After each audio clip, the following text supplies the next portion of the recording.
Hello, folks, and welcome back to the Average Movie Review Podcast. I know it's been a while. It's been a long, long time. I've been sick for the last couple of weeks, so I haven't been able to post anything, but I'm trying my best to get back to the groove of things. Again, not that anyone gives a shit. Nobody really gets past the first 6 seconds of any of my videos, but hey, we keep trying, right? We keep pushing, and hopefully something works out. I thought today we can talk about Stranger Things. I just finished the season 5. Actually, on at around I think like 2 a.m. Me and my wife, we sat down after getting back from our New Year's party, and we were like, we got to finish this to avoid any sort of spoilers. So we finished the season. My thoughts. Not that anyone gives a shit again, but I think honestly, it was okay. It was pretty mid. It wasn't anything special.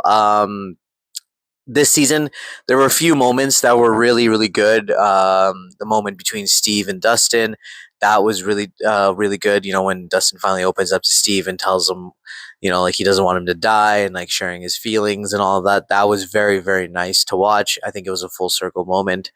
Um, what else was really good?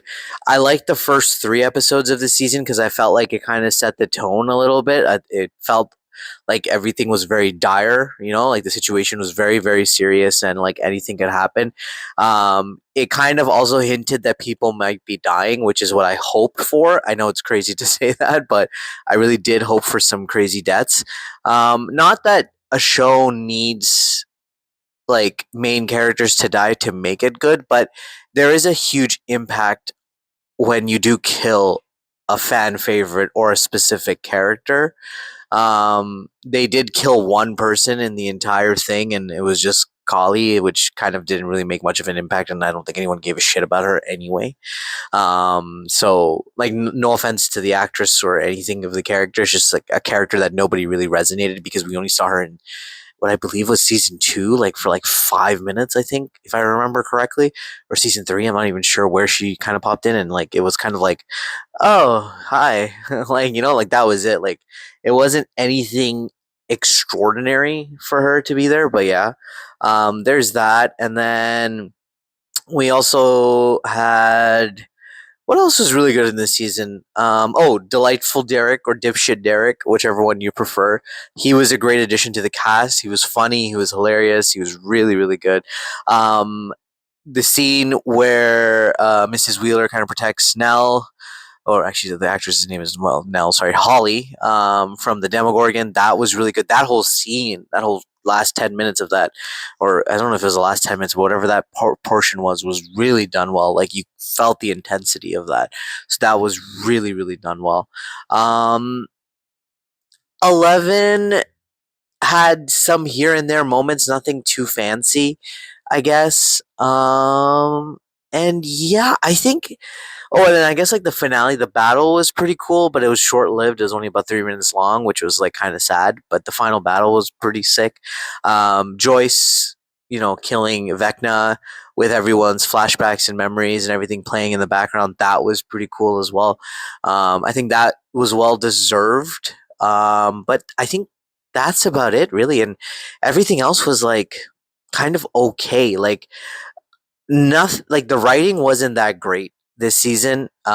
Everything was predictable. Like you could already kind of tell what they were going to say before they were going to say it.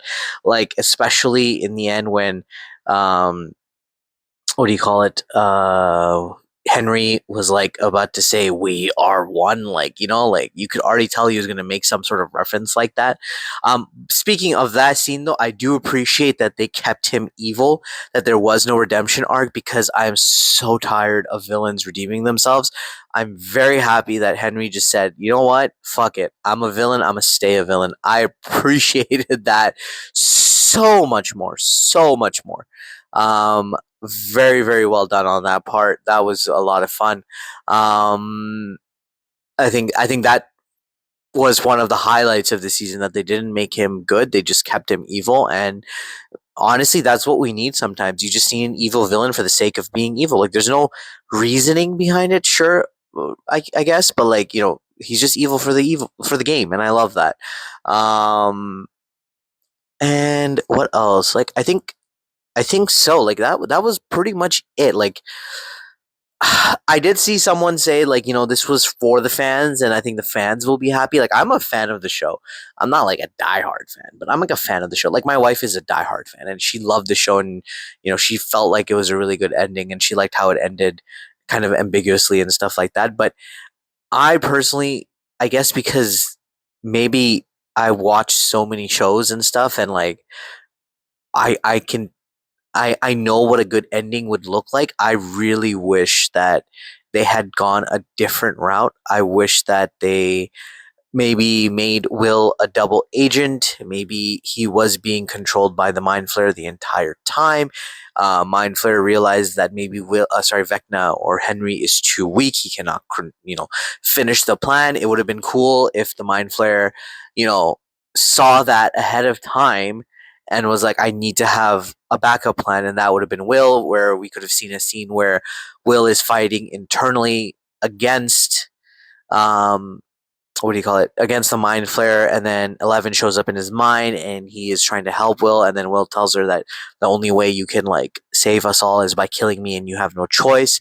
And I think that would have been so much more impactful. That would have been such a great ending, and it would have also given Will's character, I think, a proper ending, because his character has been at the forefront of all of this. It's kind of like it started with him and it kind of ends with him, which is what I would have definitely appreciated. Um, Again, I'm not a big fan of the actor, total Zionist and all of that stuff. And he tried to double down and he was like, anyway, he tried to like say that he wasn't a Zionist and all of that. And he was just trying to be like neutral and shit, but it doesn't really work at that point. But his character alone could have been handled a little bit better. The coming out scene, I don't know. Like, I'd love to ask the LGBTQ plus community how they felt about it, because as a straight male, I just found it very useless, and the way he said it too, like it took forever, and I just felt like this is not needed. Like this was not needed at this moment. Like you could have just said I'm gay and called it a day. Like there was no need, and it's not like anybody in the audience was shocked and they're like, "Oh my god, I can't believe it!" Like nobody, I promise you, like nobody was shocked about it. We all knew, probably from like season 2, season 3, we all picked up on it. We all figured it out. We don't really need to like delve into it, because there could have been so much more in that entire sequence, or that time spent on him having a town hall meeting for no reason at all. Like, again, I don't know why they needed to do that, but hey, they did it. And apparently it took 72 takes. So, like, I think that's pretty shit. Like, why do you need 72 takes to do a scene like that? Like, that's pretty crazy. I don't know. Anyway, regardless, that was a useless scene in my opinion. Absolutely no need for it. Like, he could have just said it and everyone would have been like, oh, yeah, we knew. Like, it's cool, man. Like, like, again, it's cool. It's totally fine. It's not a big deal. Like, it's not that big of an issue. It's, we knew and we move forward. But hey, whatever, man. I guess so. Um, but again, I think that took away from his character. And then if they had given him this ending, the ending that I just mentioned before, I think that would have really raised the character up to the next level. And I think that would have been much more cooler than just like them killing Vecna altogether. And then there was no real threat after. Another useless character in the entire show was Sarah Connor. I don't know why they even brought her. I don't even know if she was part of season 4. I can't even remember. But why she was there, what she was doing, what the hell the government was doing, there was just no relevance to them at all. Like, I don't know what the fuck they were there for. And then, like, at the end, like 11 sacrificing herself, which is noble, I guess. Like, it's cool. Like, the idea that it's, again, once again, it started with her, it ends with her too, like part 2. Like, I understand that, but I don't think it was necessary again, right? Like, she could have easily taken out the entire army. She could have just, what, I don't know, like they could have done something. They could have prepared well for it. I have no idea. I don't know, like they could have done something different, or like killed maybe somebody else instead of her, like Hopper or something. Maybe Hopper dies and she unleashes her full potential and she's able to like destroy all the mics and all of that stuff beside, I don't know, something like that. And then she can threaten them like, I will kill every single one of you if you do not leave Hawkins and me alone. Like I will end you and I will find, like, you know, like a threat like that, and like for them to be happy, but like Hopper's dead is kind of sad. That would have been another good ending. Mike potentially dying, I would have been cool with that. I'm glad Lucas is alive. Typically, the black guy always dies, and I'm just happy that he got his happy, you know, true ending, and I think that was the best. Sadie Sink is a phenomenal actress. I felt like they kind of sidelined her for this season. I don't know why, but I guess it's because Max's character was so important in season 4. Maybe they decided that she wasn't, like, they didn't need to give her too much in season 5, which I completely disagree with, because she's a phenomenal actor and her character is very important to the show. And I feel like they should have let her do a lot more. But again, choices, choices, choices. You only have 8 episodes. You kind of have to figure out who you're going to prioritize, who you're not. I think Dustin, his arc was kind of like gimmicky in the sense, you know, like he lost someone, now he's like a badass who doesn't care, doesn't have a heart and stuff like that.